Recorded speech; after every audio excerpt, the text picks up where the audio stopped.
Alors, bonjour tout le monde. Maintenant, on va faire l'examen de l'été 2024. L'examen de l'été 2024, c'était à Bell Canada, alors BCE Incorporated. Alors, on a aussi les états financiers de Bell Canada. Alors, vous avez maintenant le solutionnaire qui est en ligne. Tout ce qui est en noir, c'était qu'est-ce que les étudiants avaient, et tout ce qui est en rouge, c'était mes calculs. Tout ce qui est en jaune, avec des petits commentaires dessus, si jamais vous voulez voir ma façon de comment est-ce que je trouve des questions, alors si je trouve un ratio qui est absurde, ça devient généralement une question, comme le taux de croissance soutenable, c'était une question absurde. Il y avait une raison pour ça. Donc, c'est les états financiers qui vont pousser vers une réponse. Alors, le cours 7, c'est les options. 8 et 9, c'est de l'analyse financière. Et le cours 10, c'est les forward et les futures. Le cours 11, comme on l'avait l'été passé, c'était le marché monétaire, le taux de change. C'est pas toutes les sections qui l'ont. Alors, les deux dernières questions de cet examen n'est peut-être pas pertinent à votre session. Alors, si vous êtes en cours le lundi, généralement, on perd le 11e cours.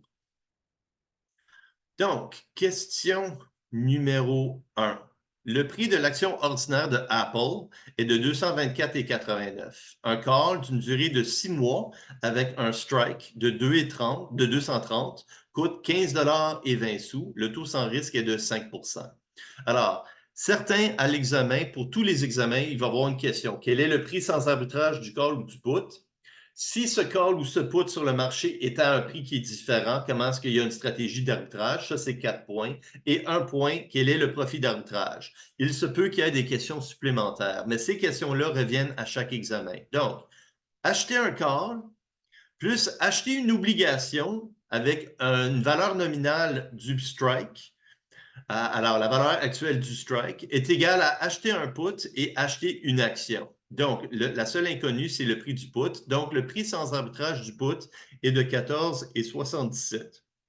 S'il y a un put qui existe sur le marché, il devrait se transiger à 14,77 $. Calculer la valeur intrinsèque et la valeur temporelle du put calculé en A. Alors, le put devrait coûter 14,77 $ s'il existe sur le marché. Qui a deux composantes. La valeur intrinsèque, qui est la valeur du put si je l'exerce aujourd'hui. Donc, si j'ai l'action et j'exerce le put aujourd'hui, j'ai le droit de vendre une action qui vaut 224,89. J'ai le droit de le vendre pour 230 $.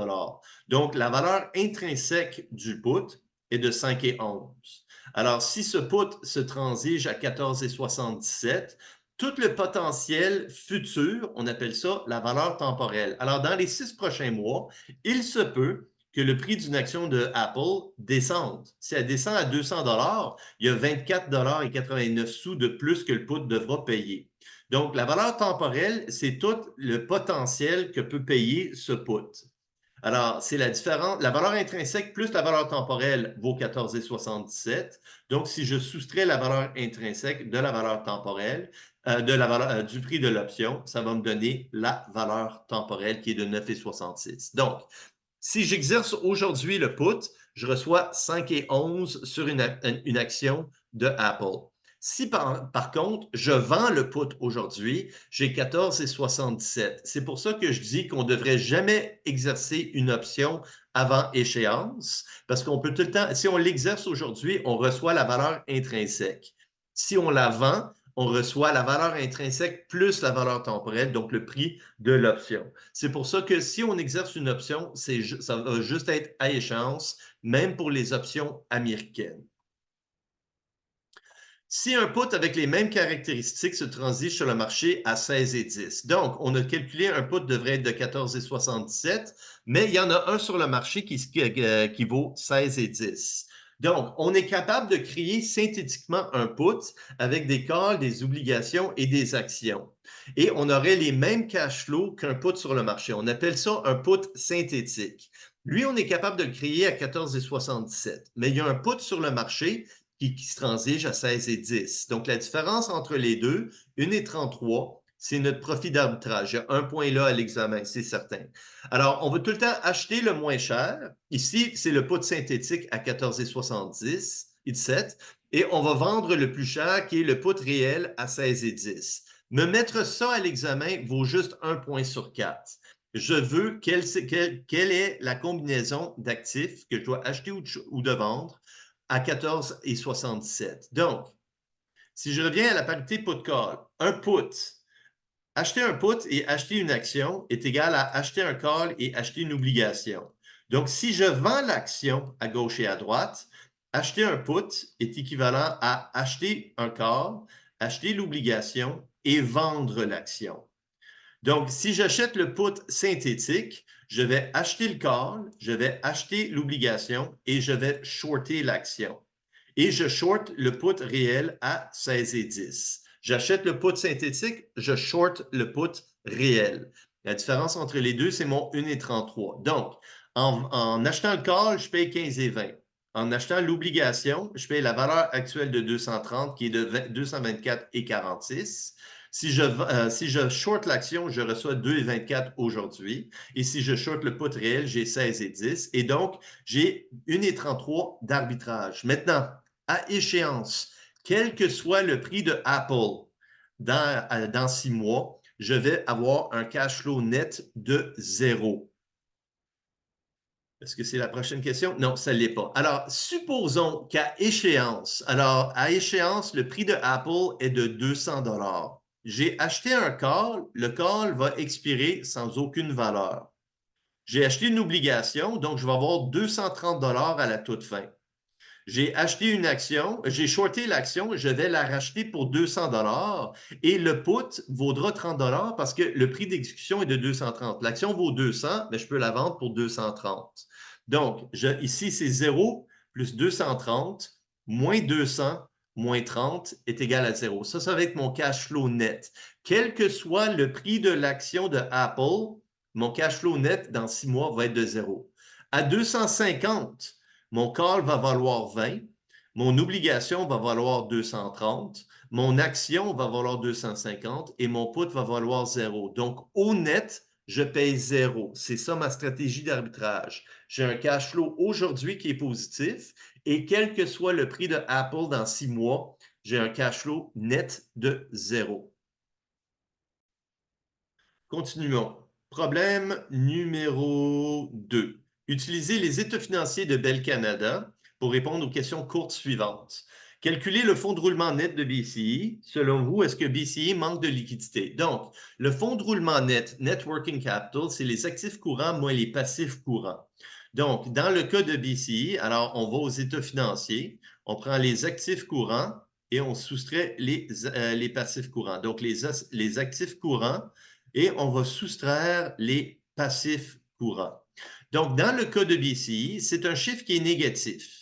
Alors, ça ne veut rien dire sur la liquidité. Il y a 2 raisons pour ça. Parce que, ça ne dit rien sur le timing des cash flows. Si moi, j'ai des factures, j'ai des factures de 12 milliards par année, ça veut dire que j'ai 1 milliard par mois. Alors, par jour ouvrable, j'ai environ 40 millions par jour ouvrable.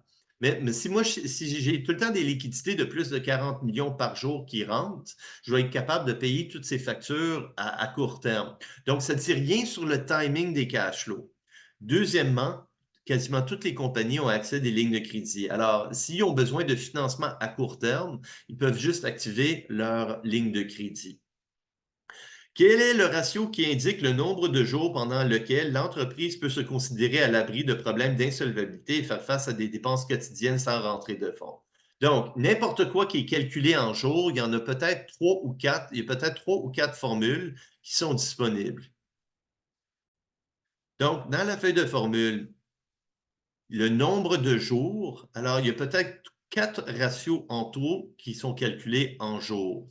Alors, on a le délai de rotation, alors des comptes clients, des comptes de l'inventaire et des comptes à payer. Mais il y en a un autre aussi qui est calculé en jours, qui était l'intervalle de défense. Et l'intervalle de défense, par sa définition, elle est où l'intervalle de défense?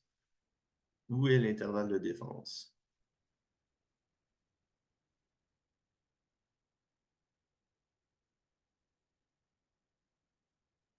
Tu viens de passer de là.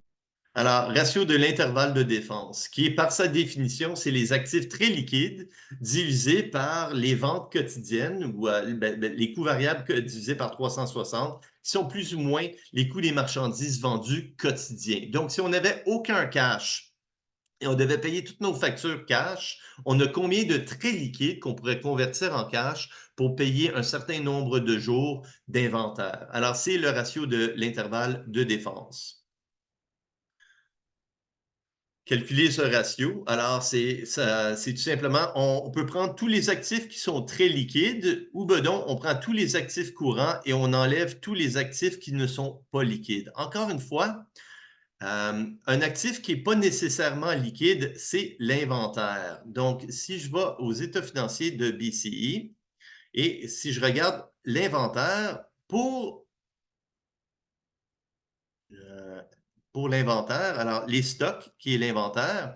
Alors, en actifs courants et en passifs courants, les actifs courants sont en ordre décroissant de liquidité et les passifs courants sont en ordre croissant de maturité, date due de facture. Donc, si l'inventaire est pas liquide, tout ce qui se retrouve par la suite et sont eux aussi non liquides. Donc, on doit les enlever. Donc, on prend les actifs courants et on enlève tous les actifs qui ne sont pas liquides, ou ben donc, on peut prendre la somme de tous les actifs qui sont très liquides. Un ou l'autre, ça donne le même chiffre. Donc, un ou l'autre, et on divise par les ventes quotidiennes, les coûts des marchandises vendues au quotidien. Donc, on a 148 jours de liquide si on devait absolument payer toutes nos factures cash parce qu'on n'avait aucun accès à du financement et tous les fournisseurs voulaient qu'on les paye immédiatement. Question numéro C. Calculer le ratio de couverture des intérêts et le ratio du capital à rembourser. Donc, la couverture des intérêts, c'est notre bénéfice. C'est combien de fois qu'on est capable de payer nos intérêts avec notre bénéfice avant intérêts et impôts. À long terme, ce ratio doit être plus grand que 1 parce que si notre bénéfice avant intérêt et impôt est inférieur, on n'a pas assez pour payer nos intérêts, le ratio va être plus petit que 1. À court terme, on est capable de s'en passer, mais pas à long terme, on va être insolvable. Par contre, le ratio de couverture du capital à rembourser, c'est EBIT divisé par la recherche d'intérêt plus la dette à court terme. Toute la dette, alors c'est toutes les charges financières qui sont dues dans la prochaine année. Cependant, la dette à court terme, ça peut être bien sporadique. Alors, on peut avoir on a vu avec Target qu'on avait un gros montant une année, un tout petit montant l'année suivante. Donc, ça peut être ça peut fluctuer beaucoup. Généralement, la charge d'intérêt ne fluctue pas trop. Deuxièmement, la dette à court terme, normalement, elle est tout simplement renouvelée. Alors, quand on a une dette de 25 ans, après 24 ans, cette dette devient court terme. On peut tout simplement renouveler la dette. Donc, c'est comme on prend la Mastercard pour payer la Visa. Alors, c'est très rare qu'une compagnie va payer sa dette et rembourser sa dette. On veut généralement maintenir la structure capitale à 2/3 dette, 1/3 fonds propres. Pourquoi? Ça minimise le coût du capital de la firme. Parce que si tu es 100% financé par des actionnaires, le rendement par action va être plus faible. Si tu rachètes 2/3 de la compagnie avec de la dette, les actionnaires s'attendent à du 10%. Et deux, la dette te coûte du 2%. Mais si tu rachètes 2/3 de ces actionnaires-là, tous les profits futurs, même après le 2% d'intérêt, va être sur une plus petite proportion d'actions. Donc, le bénéfice par action va augmenter. Et ça, c'est plus le cours Finance 2. Donc, le ratio de couverture du capital à rembourser peut être plus petit que 1 parce que la dette ici de 5 milliards qui devient due, on peut tout simplement la renouveler. Probablement, on va payer cette dette-là en émettant une nouvelle dette, probablement à long terme. Alors, c'était peut-être une dette qui était prise il y a 24 ans. Elle devient due dans la prochaine année. On va emprunter une nouvelle dette de 5 milliards sur 25 ans pour payer l'ancien. Mais le ratio des couvertures des intérêts, lui, par contre, ça devrait être un ratio qui est relativement stable parce que, le EBIT ne devrait pas trop bouger et la charge d'intérêt, elle aussi, ne devrait pas bouger beaucoup.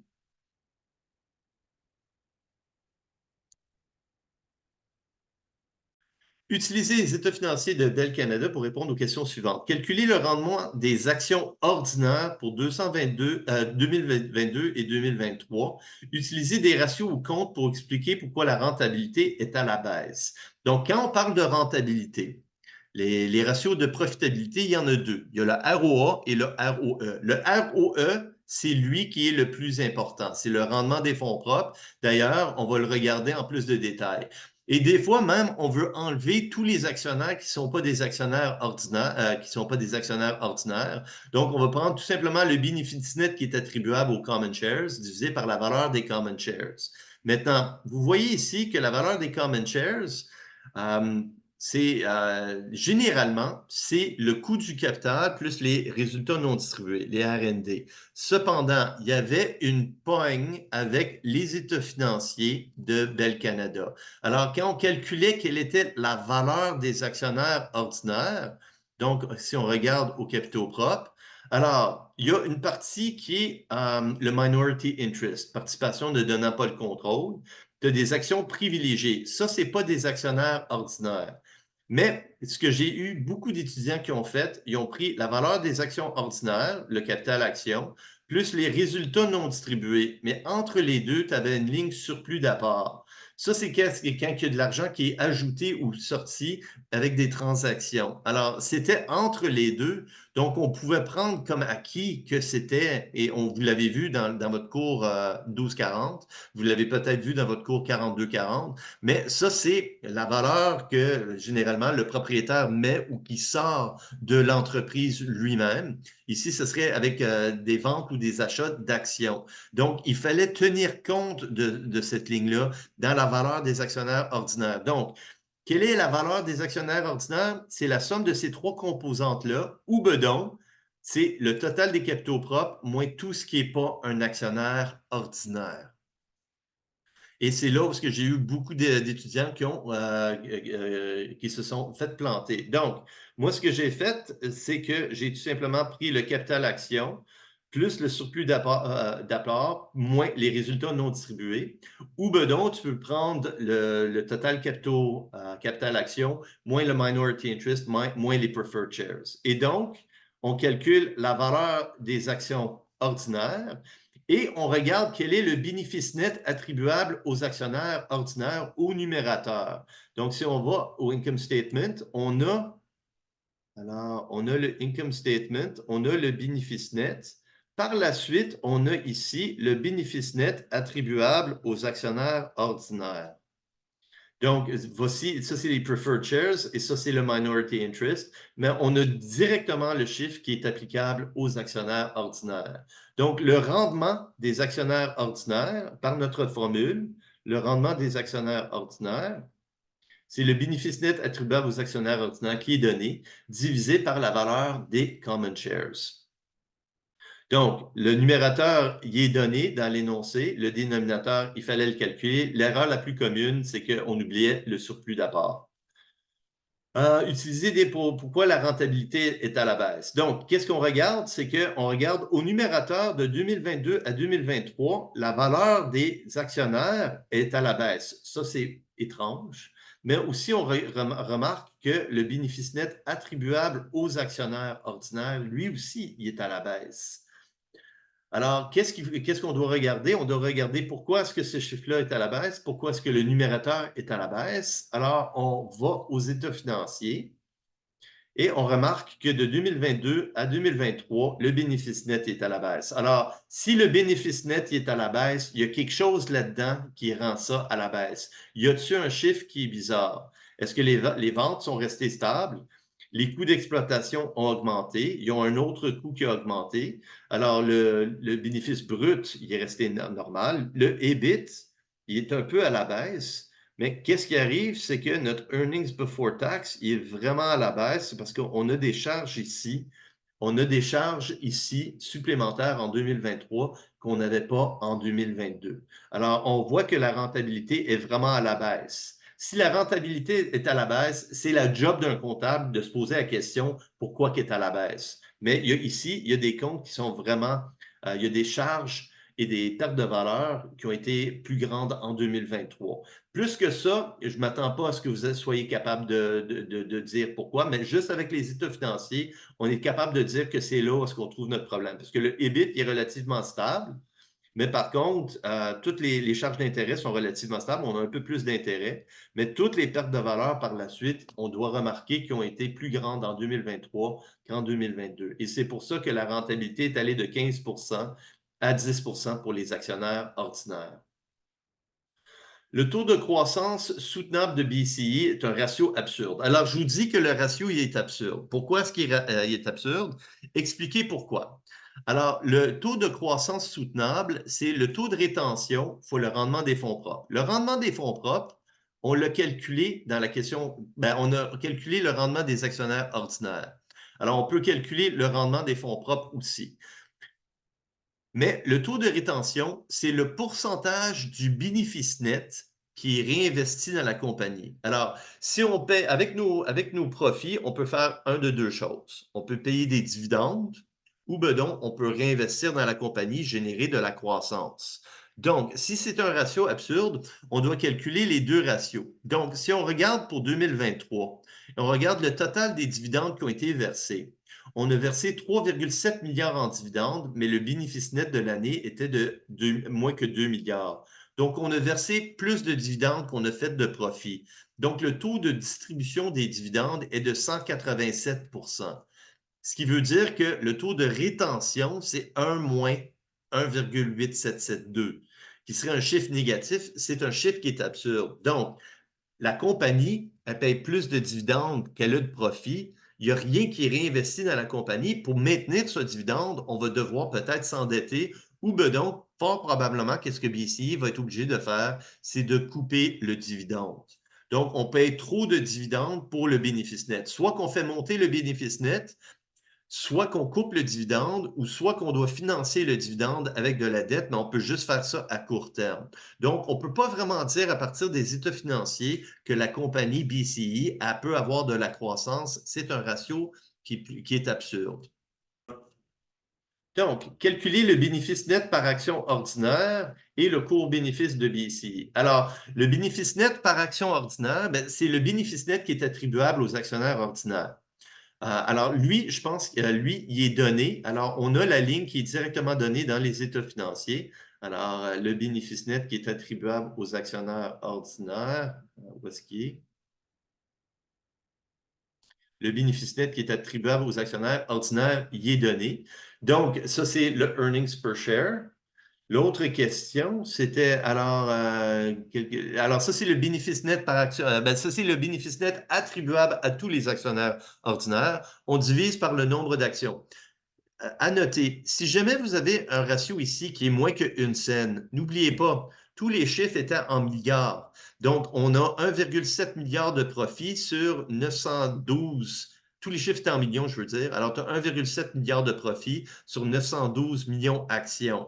Souvent, qu'est-ce que je vais arriver? Il y a certains examens où est-ce que j'ai une réponse earnings per share de 0,000000190. Pourquoi? Le numérateur, c'était le nombre qui sortait des états financiers qui était en millions, mais je disais en écrit qu'on avait 912 millions d'actions. Et les étudiants n'ont pas pris le temps de convertir le earnings en millions. Alors ça, c'est une erreur commune. Donc, chaque action fait un profit de 1,90 et le prix d'une action est de 52,17. Donc, le court-bénéfice est de 27,49. Donc, selon A, B et C, est-ce que le titre est surévalué ou sous-évalué? Donc, on a un court-bénéfice de 27,49. Un court-bénéfice de 14, c'est la norme historique. Alors, pour une compagnie mature, une compagnie mature qui n'a pas beaucoup comme target. Un court-bénéfice de 14, ça devrait être la norme. En dessous de 14, c'est un titre qui est sous-évalué. Par-dessus 14, c'est un titre qui devrait être surévalué. Si cependant, on est une compagnie qui a beaucoup de croissance, pensez à Lululemon, un court-bénéfice de 27, ça pourrait être logique. Pourquoi? La compagnie pense que le dénominateur, qui est les profits actuels, on pense que les profits futurs vont être plus élevés. Et le prix, le numérateur, reflète cette pensée. Donc, comme Lululemon, on s'attend à beaucoup de croissance. Ça veut dire qu'un ratio plus élevé veut quand même dire que peut-être Lululemon, c'est un bon investissement. Cependant, on vient juste de dire en B que la croissance soutenable, c'est un ratio absurde. On ne peut pas vraiment avoir de la croissance de cette compagnie-ci parce qu'on paye trop en dividendes. Donc, on ne peut pas dire que BCE, elle a beaucoup de croissance. On ne peut même pas dire qu'elle aura de la croissance. Et donc, le court-bénéfice est en haut de 14 Et la compagnie n'a pas beaucoup de croissance, donc on peut dire que le titre est surévalué. Et d'ailleurs, 2 mois après qu'on a fait l'examen, la compagnie elle a mentionné que son dividende est trop élevé et que BCE va probablement avoir des années dures. Donc, on pourrait s'attendre à ce que le prix de BCE transige un peu vers la baisse dans le futur. Donc, juste pour vous dire, cet examen a été écrit au mois de août 2024 et aujourd'hui, on est en novembre 2024.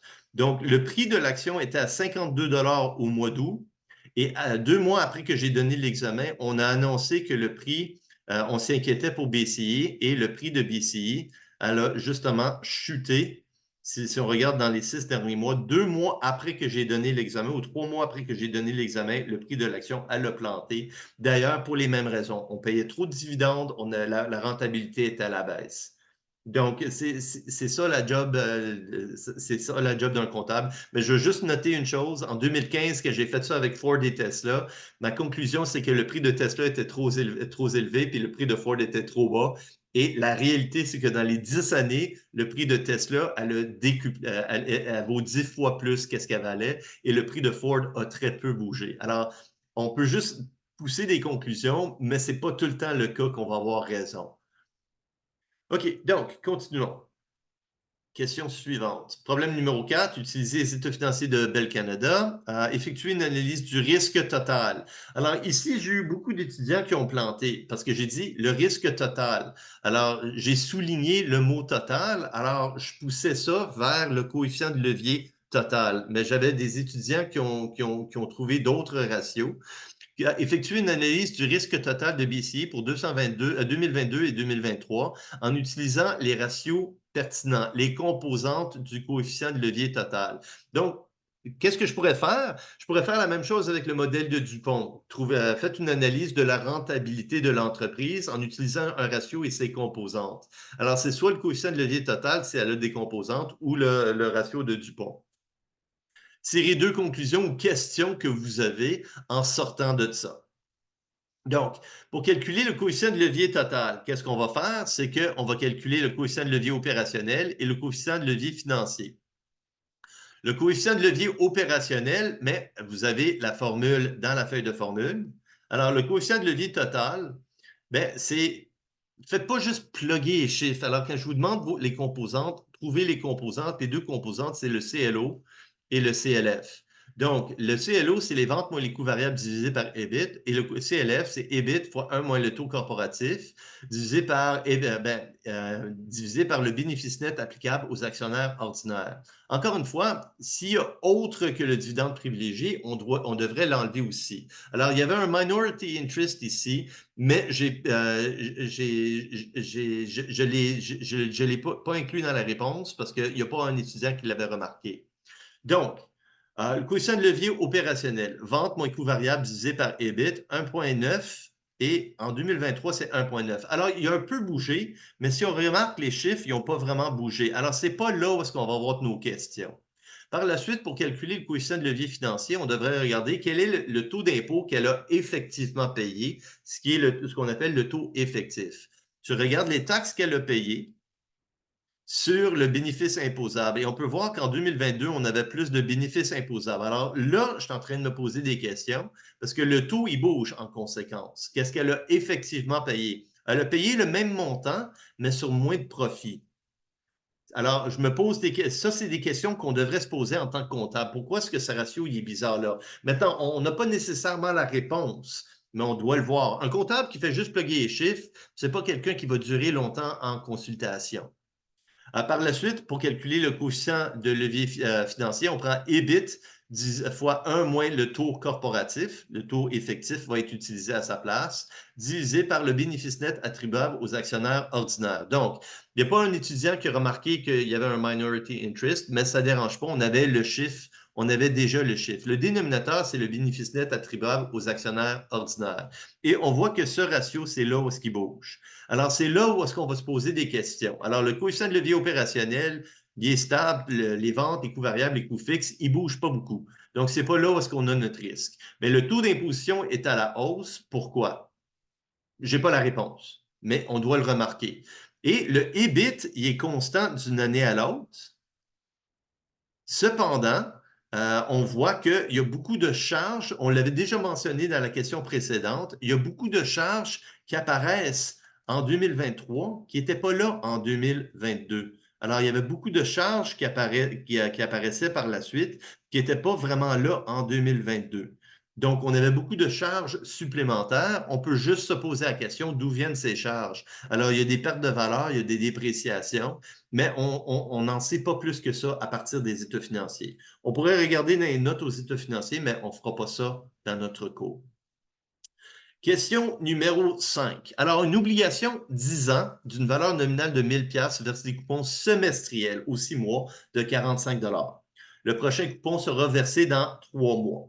Le prix actuel de l'obligation est de 1009,75 $. On peut emprunter ou prêter au taux sans risque de 6 %. Un forward existe d'une durée de 2 ans, existe au prix de 980. Donc, la première chose qu'on veut voir, pour cette obligation, que devrait être le prix sans arbitrage du forward? Donc, on prend le prix d'aujourd'hui et on actualise ça à du 6 % pendant 2 ans. Cependant, à chaque 6 mois pendant les deux prochaines années, on va verser un dividende de 45 $. Donc, un coupon de 45 $. C'est la même chose pour une action avec les dividendes. Donc, en date de paiement, le prix de l'obligation va chuter de 45. Donc, oui, il monte de 6 % par année. Par contre, il chute de 45 $ à chaque 6 mois. Le prochain dividende est dans 3 mois. Donc, on veut actualiser ce 45 $ pour dans 24 mois. Alors, autant 3 mois, on paye le dividende, le coupon, et on veut savoir quelle est la valeur de 45 $ 21 mois plus tard. Donc, on va soustraire le 45 $ dans 3 mois, mais on doit l'actualiser pour ramener ça au temps t est égal à 2 ans. Donc, le prochain dividende est dans 3 mois, on l'actualise avec les 21 autres années. Le deuxième dividende est dans 9 mois, donc on va l'actualiser avec les 15 autres mois. Le prochain dividende est dans 15 mois, alors 3 mois plus 12, 15 mois, donc on va l'actualiser avec les 9 mois qui restent pour amener ça au temps t est égal à 2 ans. Et le dernier dividende est dans 21 mois, donc on va l'actualiser avec 3 mois d'intérêt pour amener ça au temps t est égal à 2 ans. Donc, s'il y a un forward sur cette obligation qui existe dans 2 ans, il devrait être à 943,54. Donc, il y a une stratégie d'arbitrage qui peut être faite.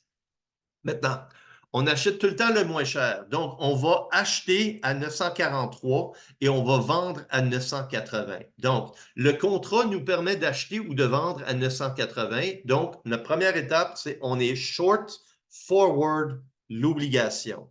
On va vendre l'obligation dans 2 ans pour 980 avec ce contrat. Si on la vend dans 2 ans, on l'achète aujourd'hui pour 1009,45. Cependant, dans les 2 prochaines années, je vais recevoir les 4 coupons de 45 $. Et la différence entre 980 et 943, c'est mon profit d'arbitrage. Donc, certain que vous avez 2 points ici. 4 points va être quelle est la stratégie et 1 point quel est le profit d'arbitrage. Maintenant, si il y a un contrat à 980 et il n'y a aucune stratégie d'arbitrage, que devrait être le prix de l'obligation aujourd'hui? Oups, je vais enlever ça ici, pas nécessaire. Donc, à 980, à quel prix aujourd'hui actualisé? Alors, le même calcul précédent, à quel prix actualisé en escomptant toutes les dividendes va valoir 980?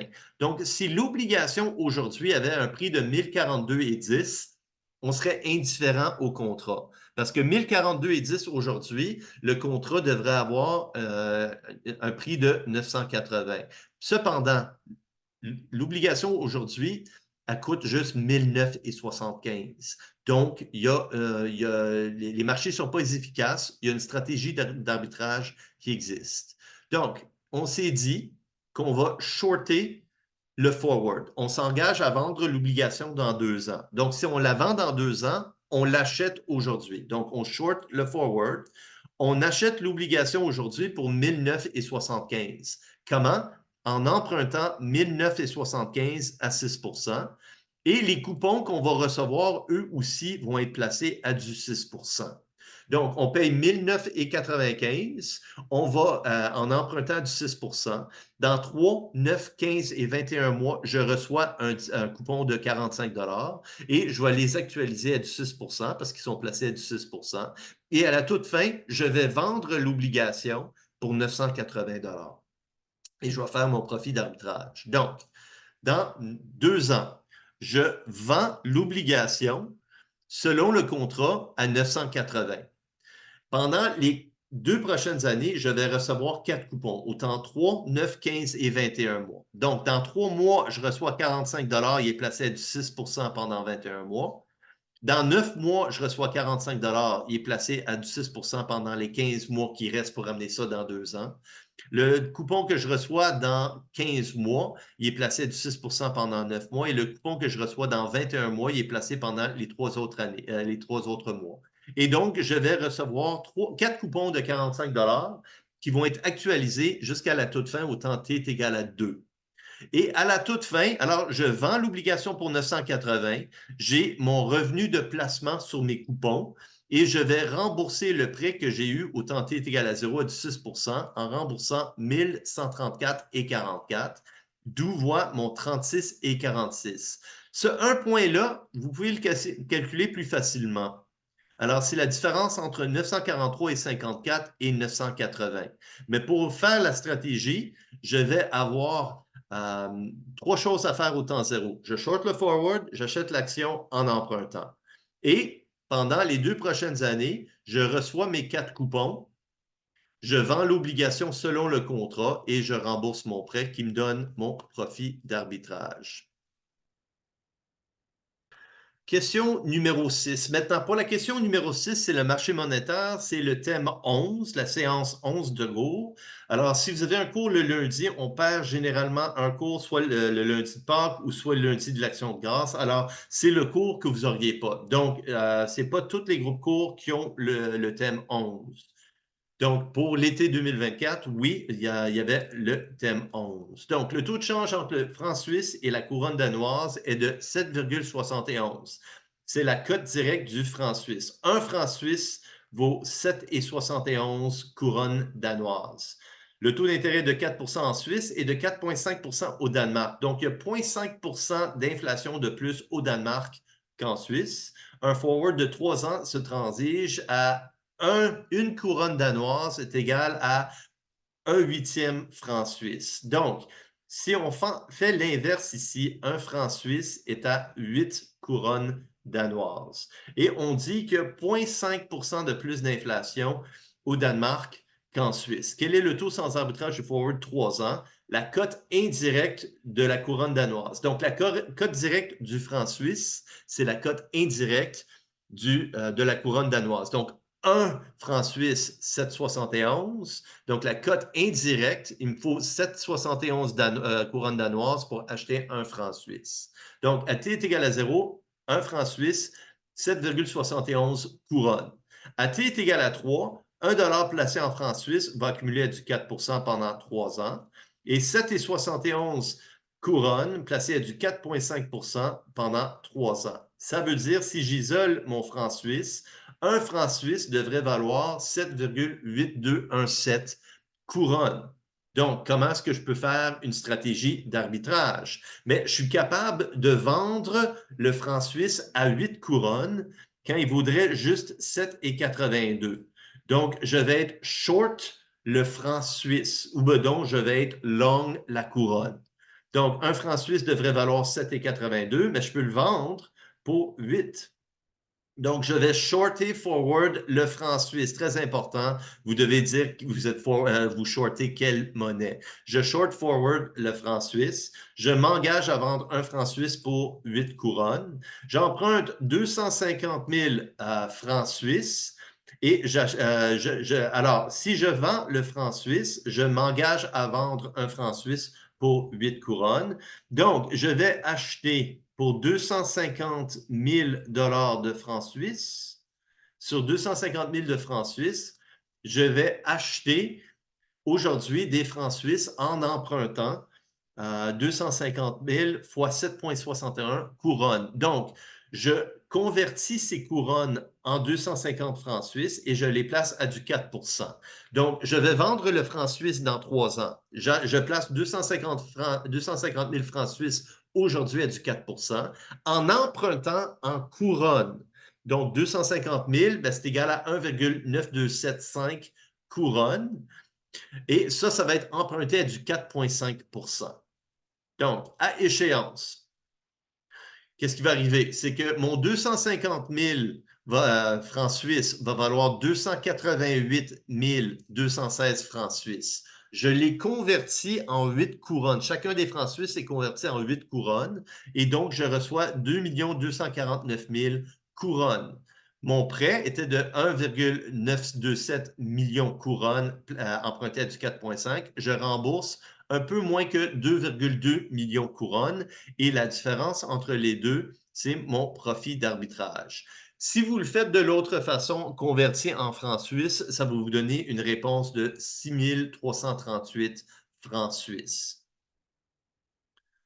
Question numéro 7. Alors, question numéro 7, c'est, encore une fois, c'est la séance 11. Donc, si vous n'avez pas de séance 11, parce que vous êtes un cours du lundi, c'est la séance 11 qui est coupée. Donc, le taux sans risque est de 4 le prix de la platine, c'est 943,50 l'once. Mais stocker de la platine, c'est 2 par once, payable au début de chaque période de 6 mois. Calculer le prix sans arbitrage d'un forward de 2 ans. Donc, un prix sans arbitrage de 2 ans devrait être égal au 943 placé à du 4 Donc, 943 placé à du 4 mais on doit ajouter les coûts de stockage avec intérêt. J'ai un premier coût de stockage de 2 aujourd'hui qui va être placé pendant 2 ans, un autre dans 6 mois qui va être placé pendant 1 an et demi, un autre dans 1 an qui va être placé pendant 1 an et un autre dans 1 an et demi qui va être placé à une demi-année. Et donc, le prix sans arbitrage d'un forward devrait être de 1028,89. S'il y a un contrat qui existe, il devrait être à 1028,89. Sinon, il y a une stratégie d'arbitrage. Et on dit qu'il y a un forward à 1040. Donc, quels doivent être... alors, 1040, on dit quels doivent être les coûts de stockage qui rendront un investisseur indifférent au contrat. Donc, le prix aujourd'hui est le même, mais à un coût de stockage de X, quel est le coût de stockage aux 6 mois qu'on devrait payer afin d'avoir un forward qui a une valeur de un forward qui a un prix forward de 1040. Donc, si les coûts de stockage sont de 4,67 et on reprend la même formule, mais avec des coûts de stockage de 4,64, on va avoir une valeur sans arbitrage de 1040. Question suivante, et c'est la fin de l'examen.